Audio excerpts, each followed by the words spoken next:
is that when people show up and they're called, let's just say called. I don't want to say called to what, but just like called. There's something that happens. And when you take a look and step back for a minute, especially all of you, the best listening audience in the world, one of the things you find is that the messages that people bring to the forefront are exactly the messages that will help you to whatever it is the next level is in your life. Today, I am thrilled to have you not just meet, but get to know up close and personal who Stacie is.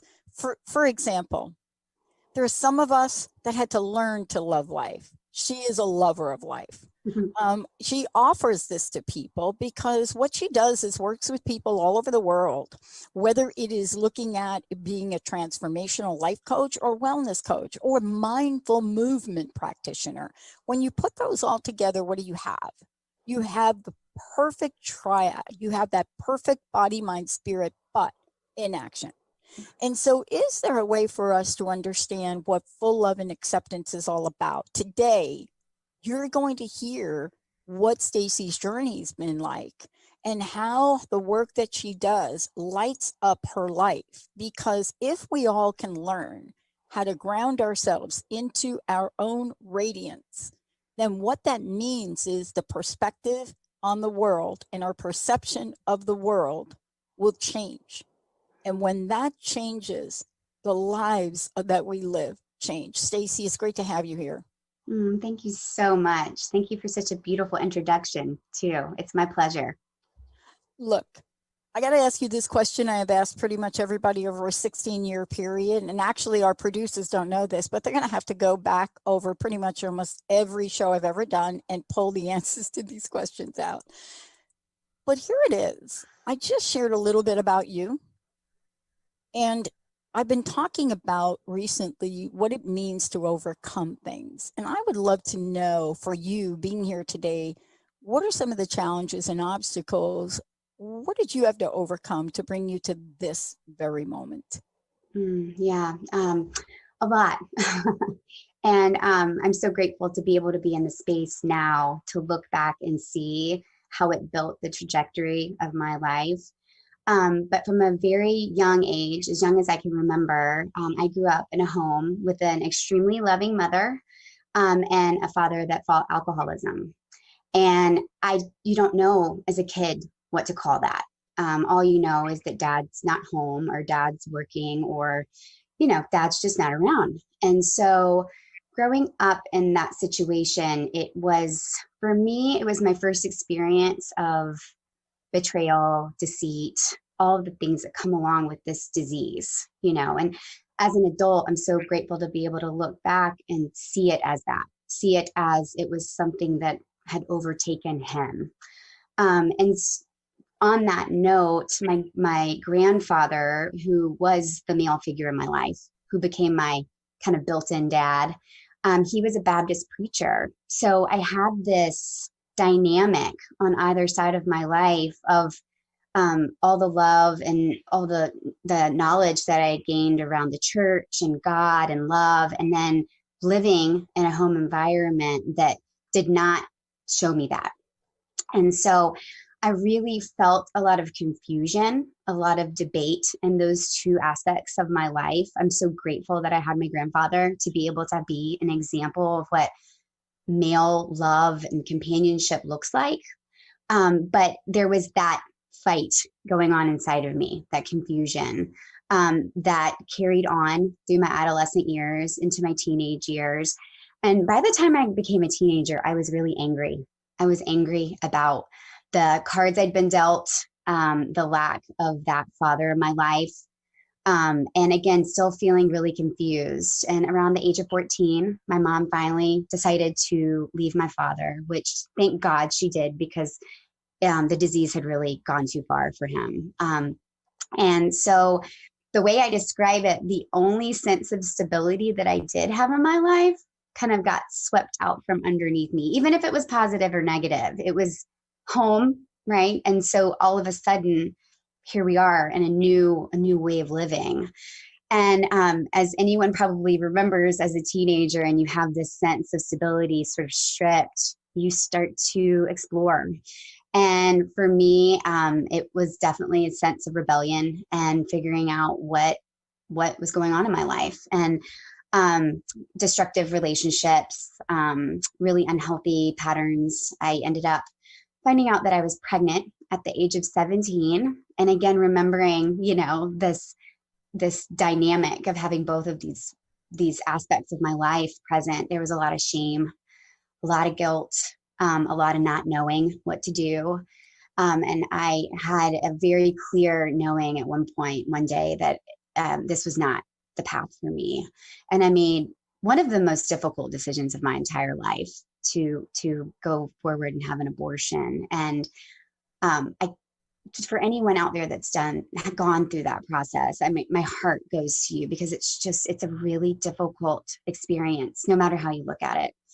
And that sort of spiraled me into a really deep sense of depression. Again, the shame and the guilt got even heavier. And I got to the point where I literally could hardly get myself out of the bed. Yeah. And that went on for a while. And to the point where I ended up having to drop out of high school because I couldn't face myself in the mirror. And I can't tell you exactly what happened one day, but as I'm laying there in this deep darkness, this glisten of life and choice and a better way, it was just, for me, it was hope. A sense of hope came back, that helped me to start to, one step, one day at a time, start to crawl out of what I really experienced as like my bottom, right? It was that quote of like, when you land, when you find yourself on the bottom, the only way is up. And that is really where I started to begin to create the life that I knew that I deserved and that everyone innately does. Isn't it interesting? And thank you for sharing that, Stacie, because part of this that we look at along the way is we look at who we are today. And what I love about this conversation, I've recently shared much about my own story, and you and I have that in common. We have the adult, adult children of alcoholic parents or something like that. And part of that is, facing our own demons and what we pick up and what we don't. But, part of your end game is the ability to choose light over darkness. And I love that you talk about a bottom, because a lot of times we don't talk about what the bottom looks like. And it really does look like something different for each person. But let's talk about what it means when you choose the light and move towards the light, because the hardest times in my life have been not necessarily the bottom, but that next step, the one where you see that glimmer of hope and you go towards it. And a lot of times we talk about this, Stacie, don't we, as, wow, I see the light. I'm going to do this action. I'm going to do this. But I don't know about you. I've taken 2 steps forward and 3 steps back sometimes. Mm-hmm. Mm-hmm. What was it like for you now to move towards that light? Yeah, well, I think it was the only way that I knew that I would be able to survive. It really came down to a feeling of survival, that if I'm going to live past this moment, then I have to start to make that first step. I have to start to see the good in myself. I have to start to see the good in the world. I have to choose that, right? I have to be able to shift my perspective. And I get so, I remember there's such like a self-critical, self-sabotaging, right? That critic that we have in our mind, just saying, it's enough. And then what's the next thing that I can put into my brain? What's the next step I can take for myself? And it felt, what I liken it to is a baby, right? That starts to crawl. And then it's a little wobbly and it might fall. and then it gets back up, and then it figures out how to sit up, and then it slowly starts to stand, and then walking, and you're going to fall again. And that's just the process, right? And I think for me, it was being really patient in that process of knowing the vision, knowing where I was going, but then also knowing that it's going to take some time. there's much said about the journey being the rocky road as Mhm. opposed to the end game, right? And it's really true, Stacie, when you think about it. I mean, think about athletes for a minute. Mhm. You know, we watch these sports and we watch people and what they do. And I was reflecting on this myself the other day. And we watch, and then out of the watching, what happens is that we see the end game. So like if you watch the Seahawks a couple of weeks ago and they're losing and blah blah blah, what you remember is Russell Wilson perhaps from that game. But we don't talk about what he did in the journey to prep for this season. We don't talk about that as much. Um, I want to ask you, because this is really what you do to help people, right? You know, I want to ask you about this notion of let's look at who we are. You know, what happens when we begin to shine our light? How does that look? How does that feel? I want to take a short break. When we come back, we're going to talk about I'm moving through the light, but there we are. You know, is our or do we have stories to tell that relate to people that may not be able to make the move? When we come back, we're going to be talking about how do you do this and what does trust have to do with it anyway. Let's take a short break. We'll be right back with Stacie Barber. Get empowered. Transformation Talk Radio. Hey, everybody, welcome back. Thank you for tuning us in and turning us on right here, grounding into your radiance with my very special cohort here, Stacie Barber. Stacie, before we kind of follow the light, how do people find out more about you? How do they follow your light? Thank you. Yeah, I have a really beautiful website that was just created for me. It's staciebarber.com, and you spell my name with an IE. Instagram, I'm Stacie Barber Coaching. And then if you have any questions for me or would just like to reach out, my email is stacie.barber@gmail.com. So all pretty synonymous. I love it. Consistency is the pathway to, I don't know what it's a pathway to. I'm so not that. So, yeah, true confessions from a quadruple Sagittarian. Look, we're moving towards, I've been there, you've been there. You know, we know about our stories. You know, I found out way later in my life that when I was born, there's a 12-year difference between myself and my sister, and I have two other stepsisters and a half brother, of course. But there's this 12-year difference, and a lot happens to a mother in 12 years, right? And often wondered how that actually even happened. But one of the things I found out later in life was how my mom passed away, and also about her alcohol and barbiturate use. Now, back in the day when women were feisty, doctors like Dr. Jacoby writes a prescription and just tries to calm them down, right? But you know, and I know back then, the combination of drugs and alcohol, even fast forward today, it is devastating. It is a life that you can't even describe until you've been there. So we know what it's like to be born into this world in that environment. And people ask us, how? How did you find the light? I mean, how did you come out? You know, how did you become an optimist? How did you, I mean, I get the how did you? And up until a point in time, I didn't have a real good answer. And then what I said is, you know what? I got to tell you about this mom, this alcoholic mom, this alcoholic, maybe suffering from what we now know is bipolar, right? That thing. Maybe. We'll never know. But the one thing you say a bit, somewhere in there had to be love for me and for you. Maybe it was grandma.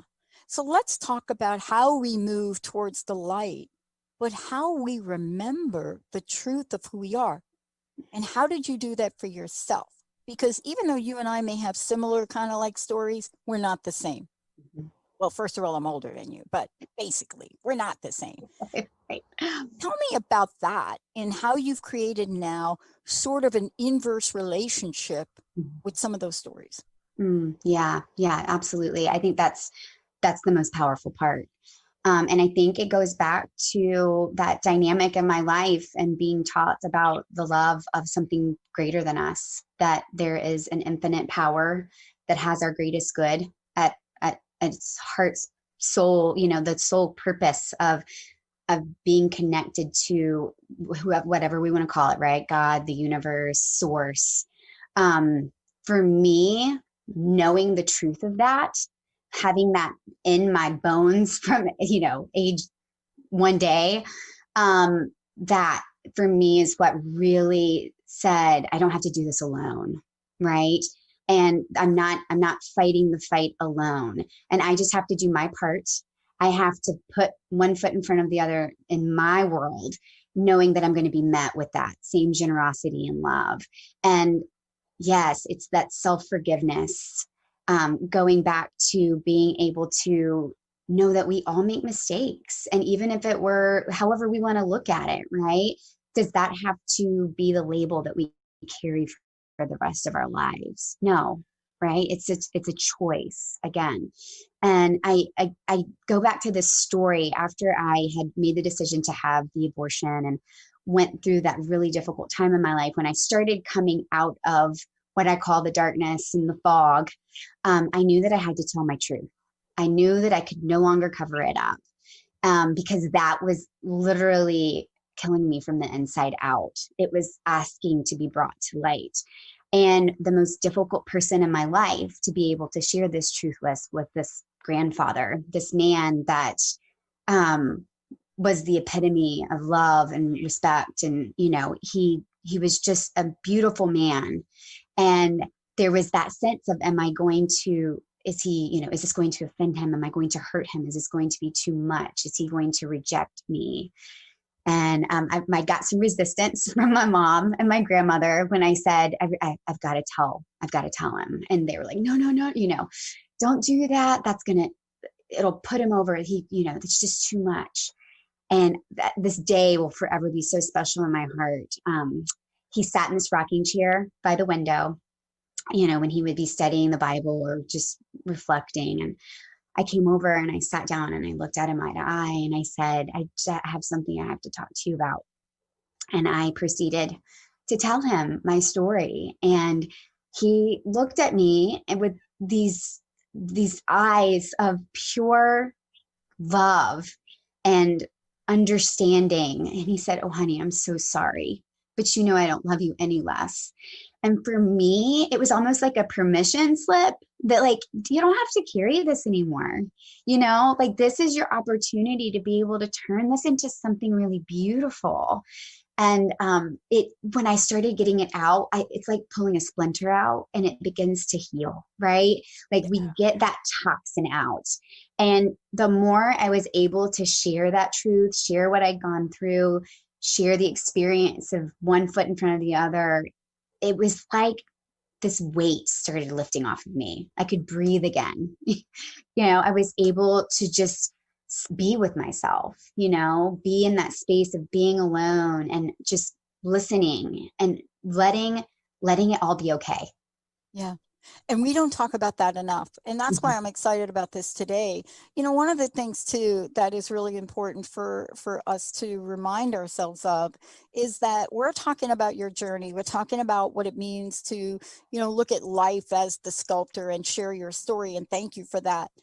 But what happens is that we take the walk and then you make a conscious decision, or I know I made a conscious decision in 2003, but I think it was in me even before that to really look and say, I want to reach out. And I'm telling you, I have the card. Hold on. Where is that card? Hold on. I have my original crust busting card. And this was what came before the Dr. Pat show because I was so stuck. And it was break through the crust and live life full out. And I had this card, and it was actually a business, and it was the whole thing, and still is, by the way. And I put this on the card, and then on the back of the card, and Jack Canfield looked at this one day and said, I need to steal this idea from you. And on the back of the card, what it said was, my goal is to help at least 1 million people this year bust through the crust and live life full out. I love it. Then I dial a wrong phone number. What was your tipping point moment where you made, either out loud or inside, the declaration that you were going to help people ground into their radiance? And literally, Stacie, what I'm saying is, you got all in. Mm-hmm. You know, you got all in on that. Do you recollect perhaps what that was? Well, there's a few. And like you said, I think it was there from the beginning, and until we start to really look for it, or it becomes so loud. There, a couple come to mind. I was driving home one day, and this is when I started sharing my story, and there was a girl about my age hitchhiking. And I don't pick up hitchhikers normally. That's not a practice that I take. And I just said, pick her up, pick her up, pick her up. And I pick her up, and we're talking, and I'm driving her home, and she just starts talking to me. She goes, I don't know why I feel so comfortable with you, but I need to get this out. And she was in a really abusive relationship. She was also pregnant. She was going through the whole dynamic, and she was able to open up and feel safe with me. By the end of the car ride, she was ready. She was making a better decision for herself. She was going in and packing her bag. She was choosing life and herself over these cards that she had been dealt. And she came out of the dark, right? And for me, it was like that little moment of like, my story matters, because when I start to share and stay open, keep my heart open, other people feel the permission to do that as well. Other people heal. It's that whole idea of like divine oneness, right? That universal law that we're all connected. And knowing that by opening my heart and keeping that truth vibrant and a two-way connection, we heal the world one person at a time. And to fast forward a bit, I lost my father 4 years ago, and it was due to his alcoholism, cirrhosis of the liver. And I was standing over him in his hospital bed, which was in the middle of our living room where we grew up. And he couldn't speak any longer. He had lost every sense except hearing. And this is a man that his whole goal of life was to work to retire. I'm going to work. I'm going to, the end game is the goal. Forget about enjoying the ride. He was just very single tunnel vision focused. And I stood over him, knowing that he had not enjoyed his life. He did not have an ounce of retirement in his account. He really led a very lonely life. And again, it was that drop in of spirit that said, okay, it's time. It's time for you to make a different decision. And at the time, I was working as an occupational therapist at a rehab hospital here in Charleston. And I'd gone to master's program for it and loved my work. And I had insurance, benefits, daycare, all the things through this job. And Spirit said, it's time to leave. It's time for you to step out and really do what you're supposed to do. And I almost argued a bit. I was like, wait. What's my husband going to say? Like, how does this even make sense? And it was dropped back down to me that your training prepared you to take care of your father. It prepared you to come in with the empathy that you needed. It prepared you to come in with the boundaries that you needed. Your training prepared you for this moment in time. And now it's time to stop. And I didn't know why. I didn't know what the next step was. And the next day I called my boss and I said, I'm going to give you a month's notice, but I have to leave. And I think it's those moments of when we are asked to step out in faith, right? Of, you might not know every step along the way, but I can promise you it's going to be worth it. Yeah. Yeah. Yeah, I mean, this is really why you and I are talking, because in the moment that you're in it, you know that you're being called forward in some strange way. You don't have all the answers. And that's what we're going to talk about when we come back next, is we're going to talk about those steps that we take and what you do to help other people take them. I want to take a moment for folks to find out more about you. Would you tell us how to do that? What is the best way to find out about you? Also, how to work with you. Yeah, absolutely. So I'm pretty active on Instagram. If you guys are on the gram, it's Stacie Barber Coaching. I have a lot of free resources and tips and tools that I put out, and I just show up really fully there. And my website gives you a great description about me and the work that I do, staciebarber.com. And I really love private coaching. I love meeting people right where they're at, going in and really doing the work. And I also do some small group programs, and that's all on my website. So the work that I really feel so strongly called to do is this coaching and mentoring. Yeah, I mean, there's nothing quite like it, especially when you get the synergy of a group or in the moments, right, where two hearts connect, right? It's almost indescribable, right? Isn't it? Totally. And we're going to talk about that when we come back. Stacie Barber, grounding into your radiance. When we come back, we're going to talk about trust and faith. Those are the two words that most people that you talk to, when they say, I'm at my rock bottom, and you start to have that conversation, it takes a minute for them to get on board, but it doesn't fall on ears that can't hear. It just may take a moment. When we come back, we're going to talk about what Stacie has done and is developing to help people reconnect, because that's where I was lost. And clearly you can hear it from Stacie. We forgot who we are. We forgot the dignity of our own human spirit. And now this is a body of work that many of us really could use right now. Let's take a short break. We'll be right back. Transition, simultaneously the most difficult and vital part of the human experience. Without change, how would we grow? Tune in to Grounding into Your Radiance with Stacie Barber every second and fourth Thursday at 9 a.m. Pacific on TransformationTalkRadio.com. Step into your truth and allow the light into your life. For more information about Stacie and her services, visit staciebarber.com. That's Stacie, STACIE, Barber.com. Hey, everybody, welcome back. Yep, grounding into your radiance. Before we continue, because we are going to talk about what I have come to found two of the most powerful words and then two of the most powerful energies, trust and faith. Before we do that, this is an area that, by the way, you specialize in. And I want to make sure folks, again, have a way to contact you. Would you go ahead and do that, Stacie? Sure, absolutely. I'm on Instagram as Stacie Barber Coaching. My website, staciebarber.com, and then email stacie.barber@gmail.com, and it's STACIE. Oh, okay. So Linda will tell you that I am one of these people, and she'll say to a fault, you know Linda, right? And Linda will say to a fault, like, you are the most trusting person in the world. And she's right. Now, how did that happen? I'm not exactly sure how you get to be trusting from my first 21 years on this planet. But what does that even look like? So for me, it is this, you come to the table, I meet you. If I connect with you, right, you're there. But if I don't connect with you, you're probably not in my life, and you don't want me in your life. I mean, it's a mutually agreeable situation.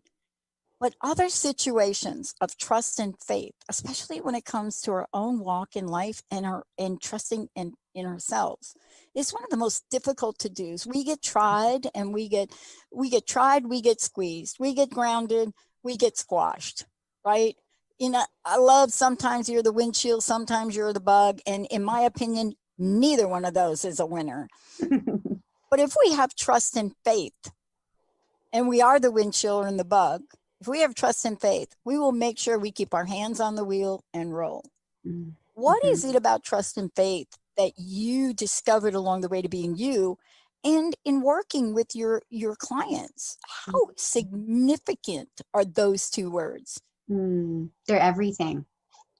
Everything. And I have two daughters, and I teach them the importance of that, because without that, I feel like we're walking around with a bandana over our eyes of just, what's next. And when you can just stay connected in that knowing, right? In that knowing that the only real thing that exists in this world is love and light. And when we are away from that, we're actually out of the conduit that's always available to us. It's the work of the law of attraction and all of that. And it's when you get there and then you're out of it, it's like all of a sudden you feel like you're swimming upstream, and you're like, wait a minute, I was floating on a float a minute ago. Like, what just happened? So I think it's that when you experience that the ability to surrender into the not knowing, into the faith, into the trust, that it doesn't take the effort. You're not exhausted. You're just able to be. And I think that truly is, I think we're so brainwashed around like do, go, that we forgot how to just be with ourselves. And boy, didn't the pandemic show us how to do that real quick. You think? And I think so many people have been so out of practice with that it became really uncomfortable, and they weren't really sure who they were anymore. So many of the women I work with, that's what they'll say to me. Like, I feel like I've lost myself. I feel like I don't know who I am from who I was 20 years ago. I've been with my kids for the last 12 years, or I've been in a job that it makes me miserable, or, I just feel like I've lost myself. And it's really the power of just learning how to be, just learning how to soften into that, right? Sitting with ourselves, listening, really truly listening, I think is such a gift, because we have so much chatter going on. Mm-hmm. It's that practice of really slowing down and saying, what is it that's trying to come to me right now? And how can I make it more effortless to hear that, Yeah, I mean, this is really the times we're living in now. These are really the two go-tos. Mm-hmm. And I want to talk to you about this, because sometimes we think about them and they're like overwhelming and daunting. And one of the things that I want to talk with you about is, when we are looking at, this notion of grounding into your radiance, I don't know that you're saying, nor am I saying, that you wake up one day, although this could happen, because this did happen to me. You mm-hmm. wake up one day and you're like, who the heck am I? Mm-hmm. Right? Mm-hmm. That does happen. But there is this notion of when you have the realization that something must change. But I'm so comfortable right now, even if I'm in an abusive relationship, my boss wants to cut my pay. Mm-hmm. I could go through the list. My dog died, my car doesn't work, and that would be what my mama used to call the best country western song on the planet. But even when you're with that scenario, the comfort zone represents the fact that the pain of change, mm-hmm. right, mm-hmm. is not yet greater than, so when you think about the pain of change, so the pain of staying the same is not painful enough that you'll embrace the pain of change. Mm-hmm. You're at the point where you're almost there. What do we do to help folks understand that there's not much comfort in the comfort zone? Yeah, that is like an illusion. Mm-hmm. Talk to that thing. Yeah. I'm going through that right now. Right. Well, and the way I describe it is life is pushing us up against our edges, right? We create this bubble, this box bubble, however you want to look at it. This is what feels good. This is what feels normal. This is what feels comfortable, right? And then when life, because the way I describe it is it starts to whisper and we don't listen the first time, it gets a little bit louder. And then if we don't listen, it starts to yell, right? And it starts to get really loud. And that like, hey, you can't stay here anymore. And if you do, your health is going to deteriorate, right? Your mindset's going to keep going down. Your family is going to suffer. Like how do we, and I think that's it. It's like feeling that nudge up against the edges. And God, the quote that I've had in my wallet, if I could pull it out, it would be kind of like your card. It's all tattered. And, but it's that when we come to the edge of all the light that we've known and we're asked to step into the darkness of the unknown, one of two things will happen. Either we're going to find solid ground to stand on, because we always do, or we're going to be taught how to fly, right? And it's that when we can come to the edge and say, I don't know, but like, I know that I have to do something different. And I think that's it. It's when you get to that space of getting real about how this isn't working anymore, because we know, if you talk to so many people, they'll say, oh yeah, I thought about this 5 years ago, but I just decided not to look at it. So it's really the question of how long are you going to live the life that really isn't serving you? And one of the things I want to ask you about, because you just nailed something here, but here's a thing that I discovered, even with the crust busting card, one of the things I discovered, and I reflect back at that time and how painful that was. I mean, I'm a scenario where I'm in the middle of a scenario where I am supposed to be happy and grateful for everything in my life. Like, you finish your degree, you're ready for the next part of your life in your world, and you're not. Mm-hmm. And so I reached out for help. Mm-hmm. Because it was so odd for me to be stuck when I looked at the future. And then I looked at the future and I said, oopsie, I know I went to school for 10 years, but boy, do I not want to do that. Mm-hmm. I don't care how much they want to pay me. I don't want to do that. And I realized in that moment, I cannot talk to my partner because, the partner looks at you and says, seriously? You have like how much money in school loan debt, and you're not thinking you want to take that high paying job at that corporate thing there, or that high paying consulting job. What's wrong with you? Mm-hmm. So you get that. And so you realize, I cannot take it alone. I mean, isn't that the foundation of your work as well? To know and to have people understand it's okay to be there. It's okay for you to be there. It's okay for me to be there. It's okay if your body fails you. Mm-hmm. But what I learned, which wasn't okay for me, was to be in that space alone. Mm-hmm. Mm-hmm. And this, I think, is the key. And I can only speak about women. I work with 2 men, but I can only speak about women that I work with. The one thing across the board they say is, thank you. Mm-hmm. Thank you for witnessing me. What have you discovered about that aspect of helping people? It's everything. It's everything. Because what has research showed us about the loneliness? Right? Like, where do you want me to start with that? Right. And again, it's that we're all interconnected. I love Maya Angelou's quote. I go to it often as well, that we're more alike than we are different, right? We are all more alike. And when we can see our likeness, when we can see that we're on the same path, when we can see that we all come from the same stardust, dirt, whatever, right? Magic that makes us, that creates this human experience. When we can see that and we can share that with another person, that's everything. Like, my clients, I can't tell you how many times it's just been, I just needed to talk about this with someone. I just needed to feel safe. I needed to feel seen and heard. And once, like, as humans, that's one of our innate yearnings, is to feel heard, seen, and loved. And when we can provide that for another human being, or we can find that in someone else, it's a lifeline. It's really a lifeline that helps them stand in the knowing of who they are, where they can then radiate from that space, right? Because they know that they matter. They know that they are just as important as anyone else in this journey that we call life. I think that this is really, for most of us, it's just one of the greatest, I think, challenges and opportunities we face. It is that, and I talked about this yesterday, one of the hardest things I've ever done, and I've done it multiple times in my life, is face myself. A couple of pivotal experiences, I was literally looking in the mirror.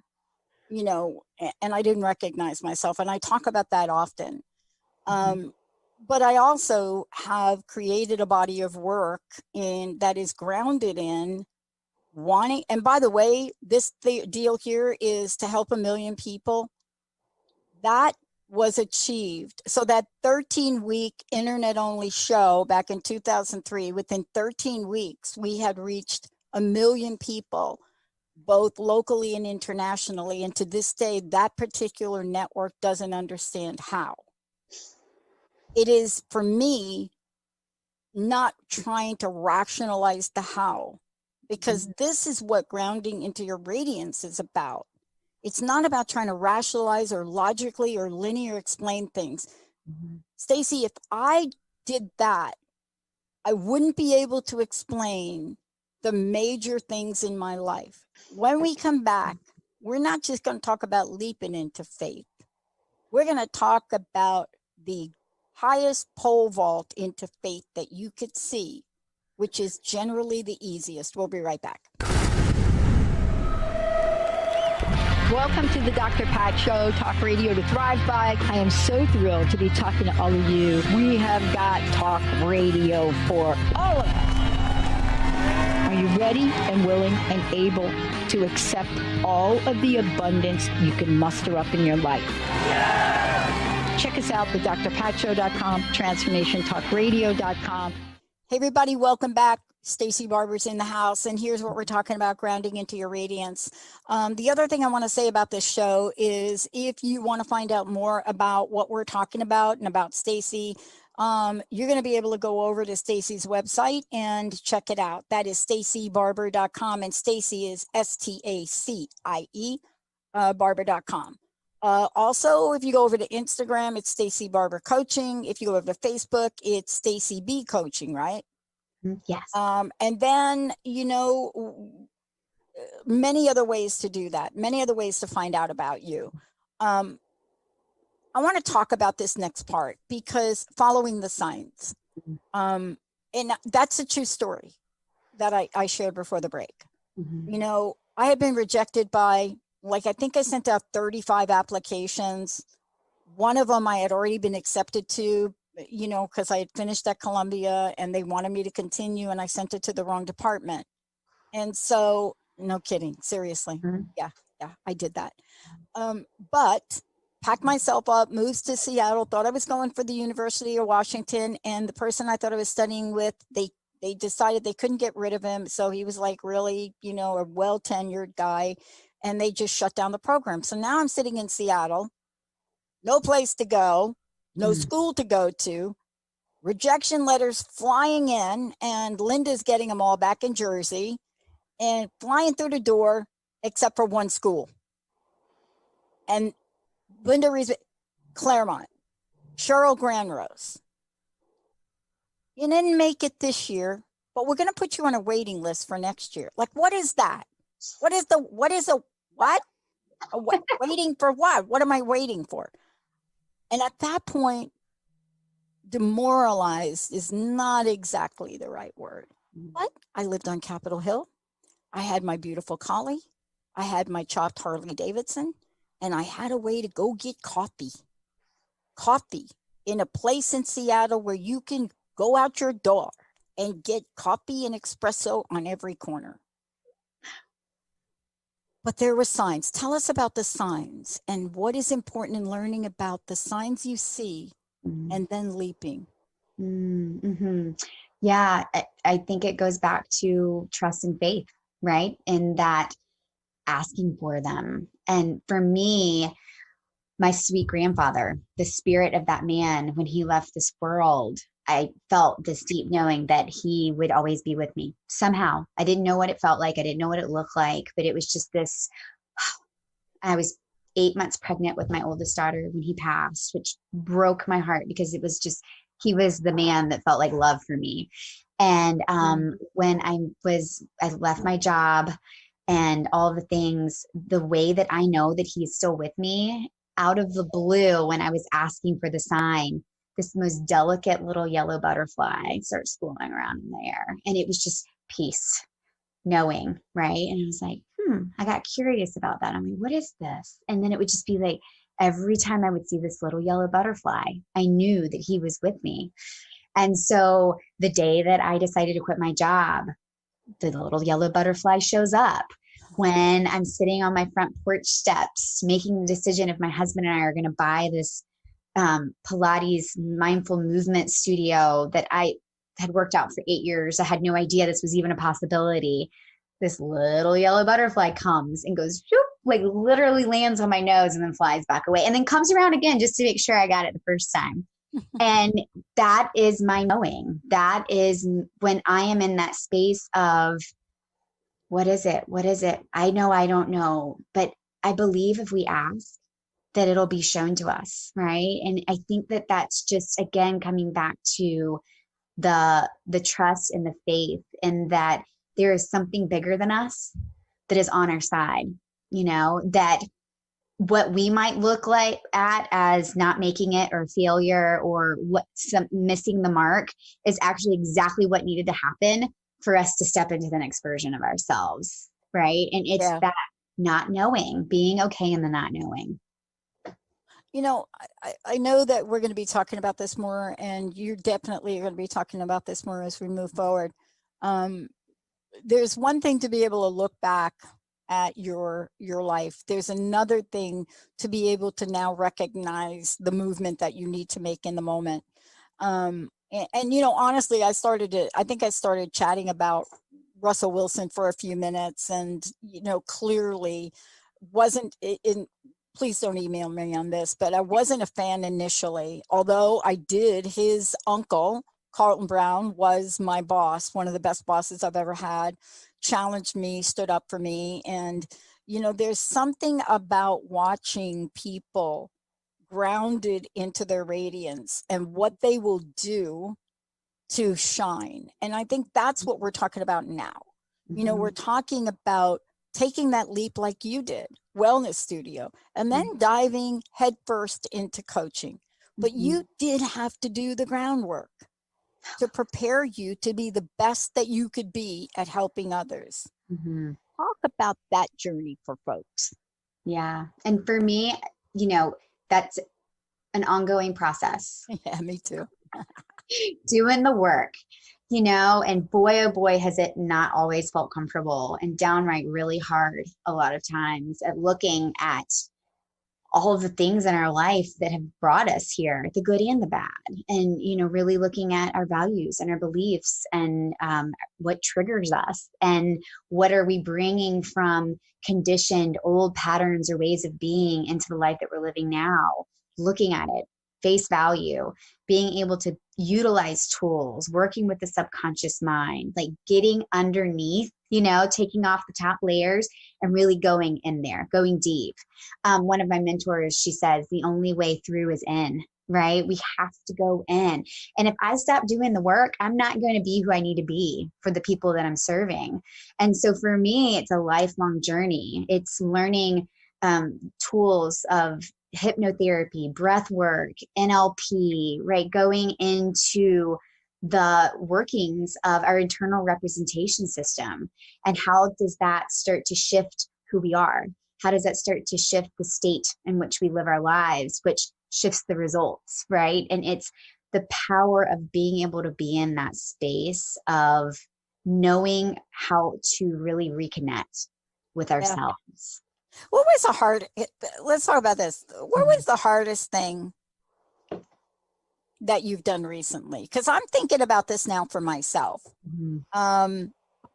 Somebody said to me, I get asked these questions, even though I interview a lot of people, they end up, like asking me hard questions. That seems unfair at sometimes, but, so I get asked that question. And I think they were kind of trying to probe and ask me about COVID-19 and how are we still even here?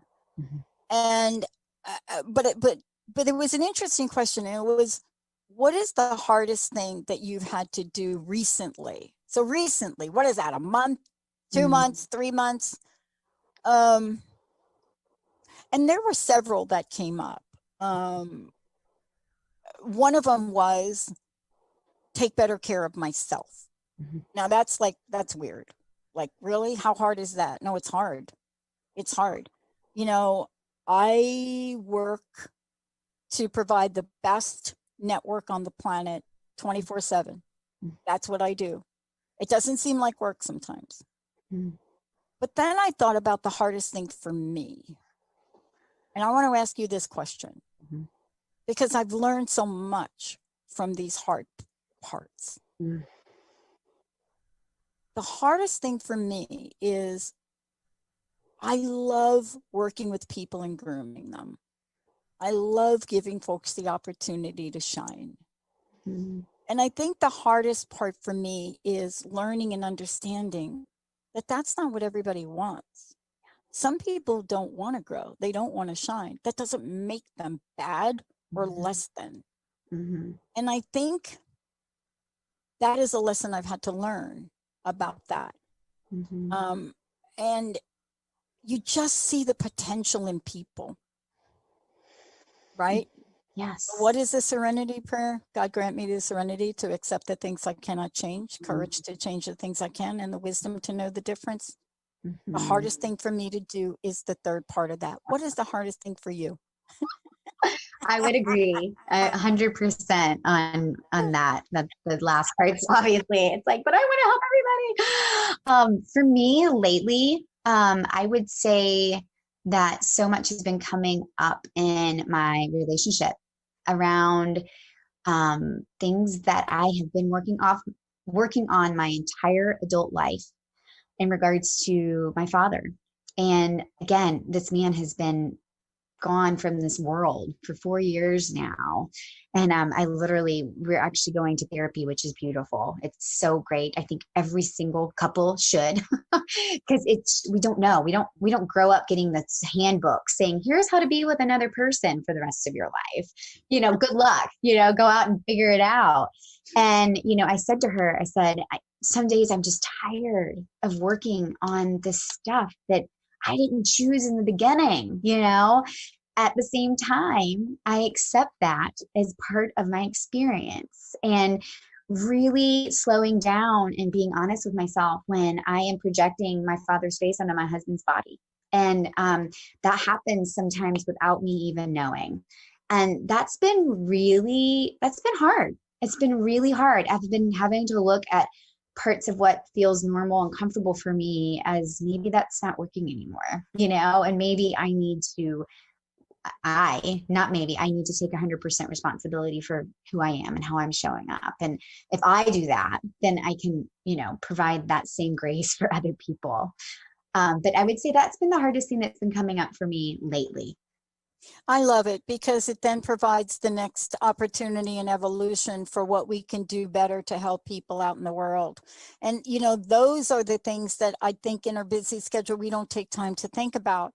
But again, it is that moment you just shared. How beautiful is that? Because that is not an easy thing to do. That's like, you get the crust busting award of the day for that. Just saying. And look, we're going to be talking about this a lot, but clearly you are on path to help countless number of peoples around the world.